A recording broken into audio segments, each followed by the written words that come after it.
नवनीत राणा जी, बहुत बहुत धन्यवाद, आपने जी न्यूज के लिए वक्त निकाला। मेरा सवाल आपसे यही है कि क्या अब राजनीति में, चुनाव प्रचार में लोकल मुद्दे खत्म हो गए हैं, जो हमें 13 साल पुराने बयान का जवाब देने की जरूरत महसूस हो गई उस मंच से? 11 साल पुराने। मैं आपको स्वप्ना जी इतना ही बताऊंगी, 11 साल पुराने।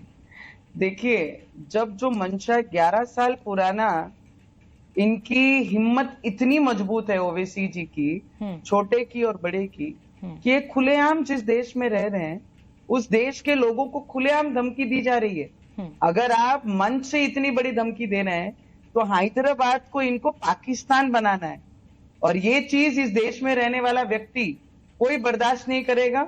जिस तरीके से इन्होंने हैदराबाद में पिछले कई वर्षों से दबाव की राजनीति की है, पीढ़ियों ने पीढ़ी इन्होंने जिस तरीके से राजकारण वहां पे किया है, उसका उत्तर, उनके ही प्रश्नों का उत्तर दिया है मैंने। मैडम, हमें हिंदुस्तान से प्रेम है, हम हिंदुस्तान में रहते हैं, इस माटी को माथे पे लगाकर हम अपनी शुरुआत करते हैं।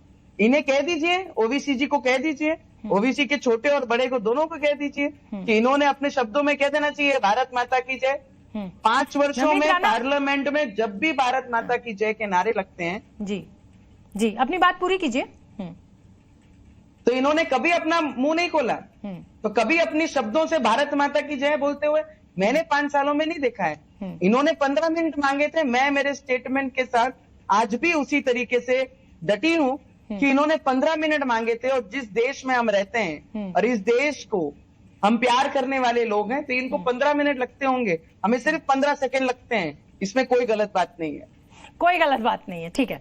ये गांधी का देश है और गांधी ने कहा कि कोई एक तमाचा मारे तो दूसरा गाल आगे कर दीजिए, और यहाँ आप 11 साल पुराने बयान का जिक्र जो है वो हैदराबाद की राजनीति में कर रही है। क्या प्रधानमंत्री नरेंद्र मोदी के 10 साल किए हुए काम जो है वो कम पड़ गए जो आपको यहां तक आना पड़ा? क्या वो काम नहीं गिना के चुनाव प्रचार किया जा सकता था? असदुद्दीन ओवैसी, अकबरुद्दीन ओवैसी की भाषा में उनको जवाब देकर ही क्या बीजेपी जीत दर्ज करेगी?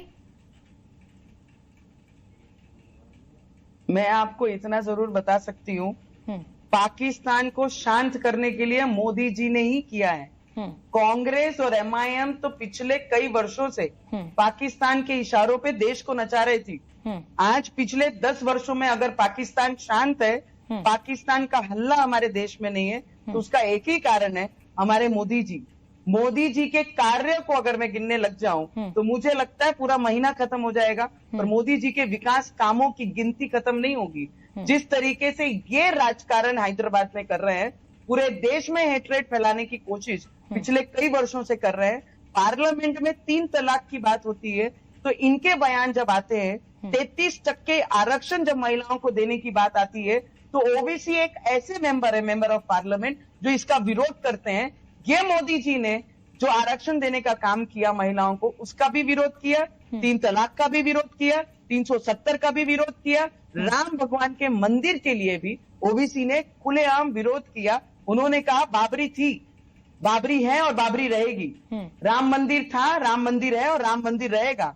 इसी नारे के साथ ये देश कितने सालों से काम कर रहा है, और जिस देश में आप रहते हैं उस देश के पार्लियामेंट में रहते हैं, उस पार्लियामेंट के हर प्रोसीजर को आपने हमेशा नकारा है। भारत माता की जय आपको बोलनी नहीं है, आप क्या विकास करेंगे? आप सिर्फ हेट्रेड स्पीच के लिए हर जगह जाते हैं, और अपने समाज के लोगों को एकजुट रखने के लिए और पाकिस्तान का प्रेम लोगों में दिखाने के लिए कांग्रेस और एमआईएम दोनों भाई भाई हैं। जिस तरीके से राहुल गांधी को पाकिस्तान से प्रेम के संदेशे आ रहे हैं कि मोदी जी को हराओ और कांग्रेस को, राहुल बाबू को चुन के लाओ, इस तरीके के प्रेम के संदेश पाकिस्तान दे रही है।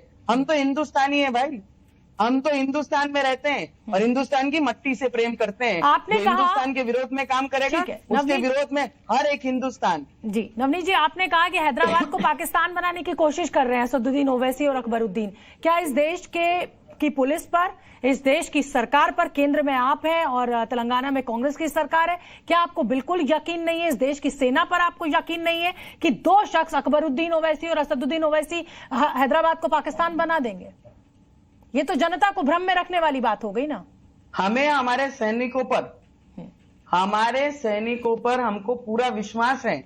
जिस सैनिकों की जाने गई और वो पाकिस्तान के कारण जाने गई। और अगर वो पाकिस्तानी प्रेम हमारे देश में अगर ऐसे लीडरों के शब्दों में दिखाई देता है तो हम जैसे लोग और हमारे देश के नरेंद्र मोदी जी ये बर्दाश्त नहीं करेंगे, हम नहीं बर्दाश्त करेंगे। तो मतलब देश में अदालतों की, पुलिस की कोई जरूरत नहीं है, हम आपस में एक दूसरे को जवाब दे देंगे, वो हमें गाली देगा, हम उसे गाली देंगे। मैडम मैं तो बहुत देशभक्ति वाली हूँ, मैंने तो बहुत सरल तरीके से कहा है। उन्होंने कहा है कि हिंदुस्तान में पुलिस को हटाइए, 15 मिनट हम लोगों को दीजिए। मैंने तो बहुत सरल तरीके से कहा है, जिस हिंदुस्तान से हम प्रेम करते हैं, जिस हिंदुस्तान की माटी से हम प्रेम करते हैं, आपको 15 मिनट लगते होंगे, जो बाहर से आकर हम लोगों को दम दे रहे हैं, हम लोगों को धमका रहे हैं, तो हमें सिर्फ 15 सेकंड लगेंगे। हम तो भगवान के भक्त हैं, हम उन्हें मान के इस क्षेत्र में आए हैं, लोगों की सेवा करने आए हैं, तो मुझे लगता है हम धमकियों से नहीं डरते। उन्हें ये बताना बहुत जरूरी है। वो सोचते हैं कि उन्होंने कोई भी चीज मंच पे आएंगे, धमका के चले जाएंगे और इस देश के लोग बर्दाश्त करेंगे। नहीं मैडम, हम भक्त जरूर है, हम हिंदू लोग शांत जरूर है, पर किसी की धमकियों का उत्तर नहीं देंगे, ऐसा नहीं है। नवनीत जी, आप राजनीति में पुरानी हैं, संसद में कई बार पहुंची हैं। मेरा सवाल आपसे यह है कि क्या अब देश की राजनीति में वो मुकाम आ गया है जहां हम गरीबी की बात नहीं करेंगे, हम भुखमरी की बात नहीं करेंगे, हम शिक्षा की बात नहीं करेंगे, हम रोजगार की बात नहीं करेंगे, हम अगर बात करेंगे तो हम सिर्फ हिंदू मुसलमान पर आकर केंद्रित हो जाएंगे, हम जातियों पर आकर केंद्रित हो जाएंगे। कोई कहता है लोकतंत्र खतरे में, संविधान खतरे में, कोई कहता है कि ये आएंगे, ये सत्ता में आएंगे तो एससी और ओबीसी का जो हक है वो मुसलमानों को दे देंगे। तो क्या हम एक समाज के उत्थान की या समाज के विकास की बात करने में अब हम नेताओं को, हमारे देश के नेताओं को ऐतराज होने लगा है?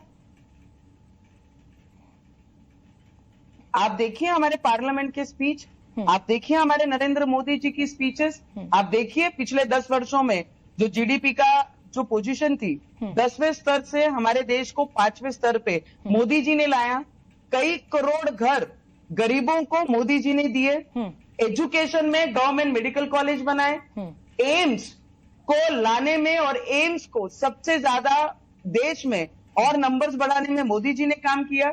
जहां 75 वर्षों में 72 सिर्फ एयरपोर्ट्स थे, उसको 150 नंबर लाने के लिए मोदी जी ने काम किया। तीसरे स्तर पे देश को लाना है तो मोदी जी को ही फिर से एक बार आप कितनी बढ़िया बातें कर रहे हैं, तो यही बातें आपने चुनाव प्रचार में क्यों नहीं कही? कहां आप अकबरुद्दीन ओवैसी के 11 साल पुराने बयान का जवाब देने में लग गई?